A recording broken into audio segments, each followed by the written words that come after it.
বন্ধুরা আজকের ভিডিওতে জানবো কোন হিন্দু নারী একসাথে 10 পুরুষকে বিয়ে করেছিলেন। শুধু তাই নয়, 10 ভাইয়ের সাথে সুখে আমৃত্যু সংসার ধর্ম পালন করেছিলেন। সেই নারী 10 ভাইয়ের থেকে পুত্র সন্তান হয়েছিল। সেই পুত্র আবার পৃথিবী শাসন করেছিল।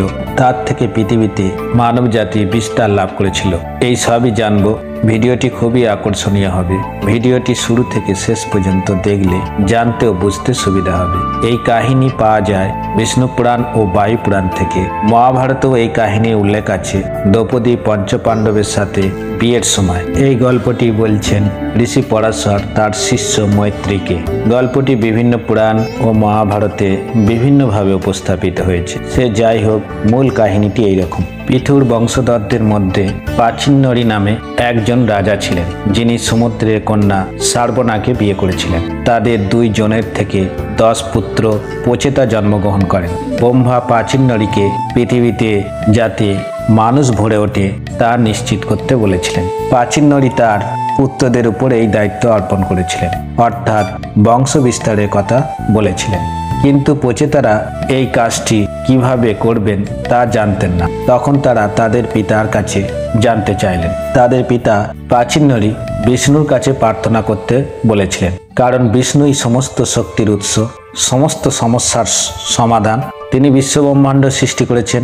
বিষ্ণুর শক্তির প্রভাবেই ব্রহ্মা বিশ্বব্রহ্মাণ্ড সৃষ্টি কার্য করতে পেরেছিলেন। তাদের পিতার নির্দেশ শুনে প্রচেতারা 10,000 বছর সমুদ্রের নিচে কঠোর তপস্যা করেছিলেন।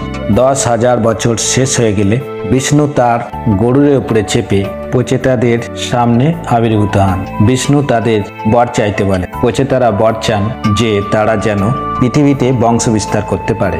ভগবান বিষ্ণু তাদের ইচ্ছা পূরণ করেন। তারা কাঙ্ক্ষিত বর পান। প্রচেতারা তাদের ইচ্ছা মতো বর পেয়ে সমুদ্র থেকে বেরিয়ে আসেন। সমুদ্র থেকে বেরিয়ে এসে দেখতে পান যে তাদের অনুপস্থিতিতে পৃথিবী গাছপালায় ঢেকে গেছে। পৃথিবীতে কোনো বাতাস বইতে পারছে না এবং সূর্যের আলো গাছপালা ভেদ করে ভেতরে ঢুকছে না। এইরকম অবস্থা দেখে প্রচেতাদের প্রচণ্ড রাগ হয়।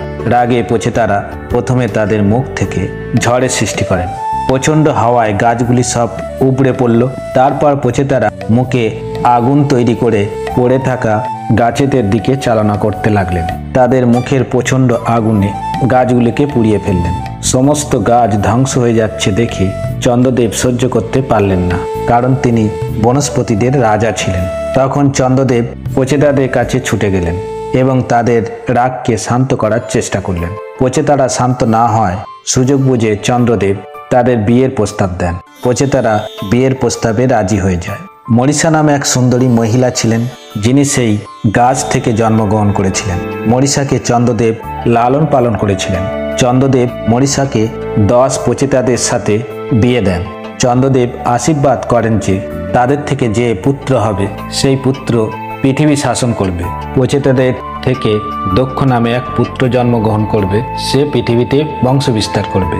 চন্দ্রদেব মরিষাসের জন্মের গল্পও বলেছিলেন। মহাভারতে এই ঘটনার উল্লেখ আছে। দ্রৌপদী 5 পাণ্ডবের সাথে বিয়ে দেওয়ার আগে কুন্তী দেবী ধর্মরাজ যুধিষ্ঠিরের কাছে জানতে চাইলেন কোনো উদাহরণ আছে কিনা।